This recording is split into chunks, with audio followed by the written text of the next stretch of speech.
दिल्ली शहर के एक छोटे से घर में मोहन और मोहन की पत्नी सविता रहती थीं।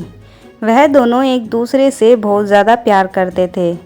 मोहन की पत्नी सविता जो कि पेट से थी, वह दोनों अपने बच्चे को लेकर बहुत ज़्यादा खुश थे।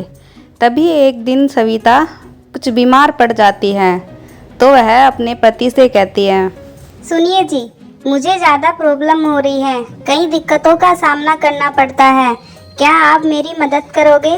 अगर मुझे कल कुछ हो जाता है तो आप मेरे बच्चे को हमेशा खुश रखोगे। मुझसे ये वादा करना पड़ेगा आपको, क्योंकि आप तो ये अच्छे से जानते हो, जब कभी कुछ होना होता है अपने आप हो जाता है, हमें तो कुछ करने की ज़रूरत भी नहीं होती है। और मुझे लगता है कि शायद मेरा टाइम आने वाला है, तो आप बस मेरे बच्चे को हमेशा खुश रखना, उसको कभी भी किसी चीज़ की तकलीफ नहीं होनी चाहिए। मुझसे वादा करो। अरे सविता, ये कैसी बातें कर रही हो तुम? तुम्हें क्या हो गया है? तुम्हारा दिमाग ठीक है या तुम्हारा सर चकरा रहा है? भला तुम्हें क्या होने वाला है? तुम बिल्कुल तो ठीक हो और मैं तुम्हें कुछ होने भी नहीं दूंगा। तो ये बुरा सोचना बिल्कुल बंद कर दो, क्योंकि ये मुझे बिल्कुल भी पसंद नहीं है। और हाँ, दोबारा से तुम जाने की बातें तो मत करना, क्योंकि अगर मुझे गुस्सा आया तो मैं अपने आप को ही कुछ कर लूंगा। और वैसे भी तुम्हें कुछ नहीं होने वाला है, और तुम्हारे ही नहीं, वो मेरे भी बच्चे होंगे। मैं उनका पूरे जीवन ख्याल रखूंगा और तुम्हारे साथ में मिलकर उनका ख्याल रखूंगा। ठीक है भाग्यवान, अब तुम थोड़ी सी भी फिक्र मत करो, वरना तुम्हें प्रॉब्लम हो जाएगी। तुम आराम करो जाकर। लेकिन सविता को जब जब पूरे दिन जाते गए, सविता बीमार पड़ती गई। सविता का बहुत इलाज कराया, लेकिन कोई फ़ायदा ना हुआ।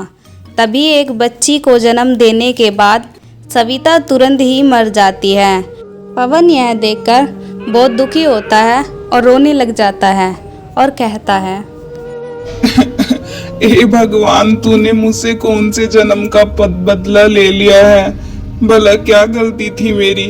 एक छोटी सी बच्ची से उसकी माँ छीन ली, मुझसे मेरी दुनिया छीन ली। हे भगवान, तूने ये क्या कर दिया? मैं तुम्हें अब कभी नहीं मानूंगा। तूने मेरी हंसती खेलती दुनिया को बर्बाद कर दिया, उजाड़ के रख दिया। भला मैं इस छोटी सी बच्ची को अकेला कैसे पाल पाऊंगा?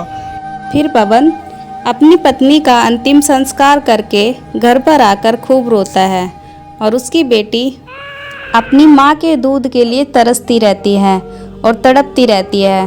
उसका ये तड़पना देखकर तभी उसका पिता कहता है, हे भगवान, तूने मेरी जिंदगी को ही छीन लेता, कम से कम इस छोटी सी बच्ची की माँ को तो जिंदा बख्श देता। तू कितना निर्दय है, तुम पर मुझको अब बिल्कुल भी भरोसा नहीं रहा है। तुम्हें छोटी छोटी बच्चियों की चीख नहीं सुनाई देती। कुछ दिन तक वह ऐसे ही रोते बिलखते अपनी बच्ची को संभालता है। तभी उसको एक कहता है कि तुम्हें दूसरी शादी कर लेनी चाहिए। तभी पवन दूसरी शादी की सोचता है और वह दूसरी शादी कर लेता है। उसकी दूसरी पत्नी का नाम अंजलि होता है और वह अंजलि से शादी कर कर बहुत खुश होता है।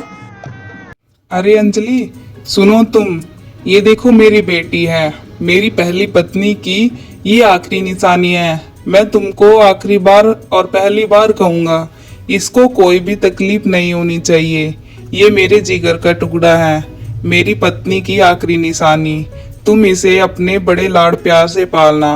अगर तुमने इसके साथ कोई भी गड़बड़ी की तो मैं भी तुमको छोड़ दूंगा। ध्यान रखना, मेरी बेटी को कुछ नहीं होना चाहिए। जब तक मेरी बेटी को तुम अच्छे से रखोगी, तब तक मैं तुम्हारे साथ भी अच्छे से रहूंगा, वरना मैं भी तुम्हारे साथ अच्छे से नहीं रह पाऊंगा।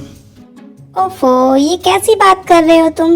भला तुम मेरे पति हो और तुमसे जुड़ी हर चीज मेरी है। ये अकेले तुम्हारी ही बच्ची नहीं, ये मेरी भी बच्ची है। मैं इसे अपनी बच्ची से भी ज्यादा प्यार करूंगी। तुम फिक्र मत करो, मैं इसका हमेशा ख्याल रखूंगी और शिकायत का कोई भी मौका नहीं आएगा। अगर आया तो तुम मुझे डांट देना और सही रास्ते पर ले जाना। लेकिन कुछ दिनों बाद अंजलि बदल जाती है, क्योंकि उसको भी एक लड़की हो जाती है और वह अपनी लड़की का ज़्यादा ख्याल रखने लग जाती है और अपनी सौतेली बच्ची रिया को बहुत परेशान करती है। 15 साल बाद उनके घर में आग लग जाती है। वहीं पर उसकी बच्ची फंस जाती है। तभी वह सौतेली लड़की उसको बचाती है। तभी पवन कहता है, देखा भाग्यवान, तुम्हारी बच्ची को मेरी ही लड़की ने बचाया है, जिसे तुम हर बार तंग करती थी, मुझसे वादा कर कर भी बार बार वादा तोड़ती थी। अब देखो तुम्हारी बच्ची अगर तुम्हारे सामने सेफ खड़ी है तो वो सिर्फ मेरी बेटी की वजह से। तुमने हर बार मेरी बेटी के साथ दुरात किया है, इसको अच्छे स्कूल में ना भेजकर, इसको अच्छे कपड़े ना देकर, इसको अच्छे खाना ना देकर तुमने हर बार मेरा मजाक बनाया है, मेरी बच्ची को परेशान किया है। लेकिन फिर भी मेरी बच्ची के संस्कार देखो, ये उसकी माँ के संस्कार थे जो मरने से पहले पेट में ही उसको देकर चली गई थी। अब तुम बताओ कौन सही है और कौन गलत।